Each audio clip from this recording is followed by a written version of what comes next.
पुण्यातील नसरापूरमध्ये 3.5 वर्षीय चिमुरडीवर अत्याचार करून तिची निर्घृणपणे हत्या केल्याप्रकरणी कोर्ट आरोपीला 29 जूनला शिक्षा सुनावणार आहे। आज कोर्टात आरोपी भीमराव कांबळे विरोधात सर्व आरोप सिद्ध झाले असून त्याला कोर्टाने दोषी ठरवले।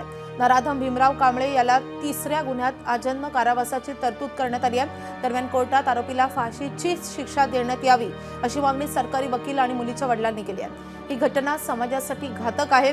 त्या दुर्दैवी मुलीवर झालेले अत्याचार न्यायालयात सिद्ध झालेत असं न्यायाधीशांनी कोर्टात म्हटलंय। 29 जूनला आता आरोपी भीमराव कांबळेला कोर्ट शिक्षा सुनावणार आहे।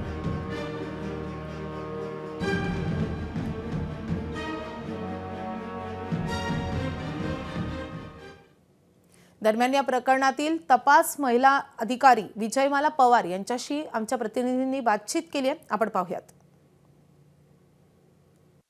पोलीस निरीक्षक विजयमाला पवार आपल्या सोबत आहेत।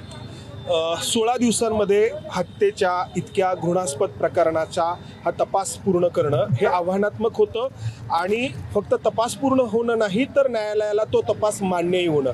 तर हे तुम्ही कसं केलं?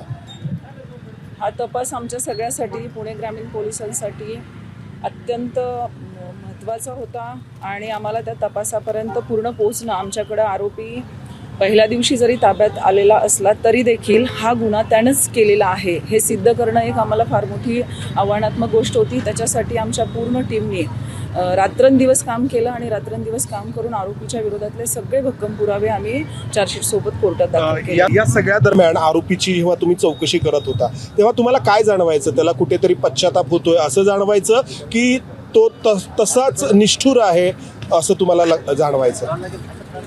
आरोपीला कधीही या गोष्टीबद्दल पश्चाताप झालेला नाहीये। ती एक लसची विकृती असते, ती विकृती त्याच्यामध्ये होती। तो लससाठी कुठल्याही थरावरती जाणारा तो आरोपी होता। शिक्षा काय होणार हे सुनावणं बाकी आहे, ती 29 तारखेला सुनावणी जाईल। मात्र तो दोषी ठरवला गेला न्यायालयाकडून। तर आता ह्या सगळ्या प्रक्रियेतून गेल्यानंतर तुम्हाला निश्चितच समाधान वाटत असेल? समाधान, तसं समाधान म्हटलं तर एक शेवटी मी जरी युनिफॉर्ममध्ये असेल तरी पण मी एक माणूस आहे आणि मी पण एक आई आहे।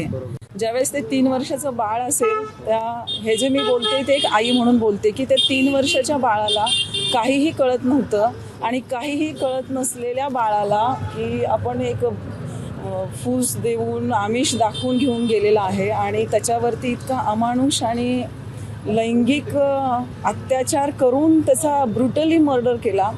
आणि हे ज्यावेळेस तिथपर्यंत पोचलो दिवस रात्र काम करून त्यावेळेस एक असं वाटतंय की त्या बाळाला कुठेतरी आमच्या पूर्ण टीमने न्याय दिलेला आहे। आणि दुसरी महत्त्वाची गोष्ट की जर ही तर घटना घडून गेलेली आहे पण समाजामध्ये जर कोणी असं करत असेल तर त्याच्या विरोधात पूर्ण जो पोलीस डिपार्टमेंट आहे, आमचं जे होम डिपार्टमेंट आहे हे परिपूर्ण आहे ह्या लोकांसाठी अशा पद्धतीने इथपर्यंत जायला। पण त्याला होणाऱ्या शिक्षेतूनच समाजापुढे एक मेसेज जाईल की असं कोणीही करायला धजावणार नाही। अशा घटना खऱ्या अर्थाने जर रोखायच्या असतील तर अशाच पद्धतीने खटले चालवले जावेत जेणेकरून आरोपींना लवकरात लवकर आणि कडक शिक्षा होईल।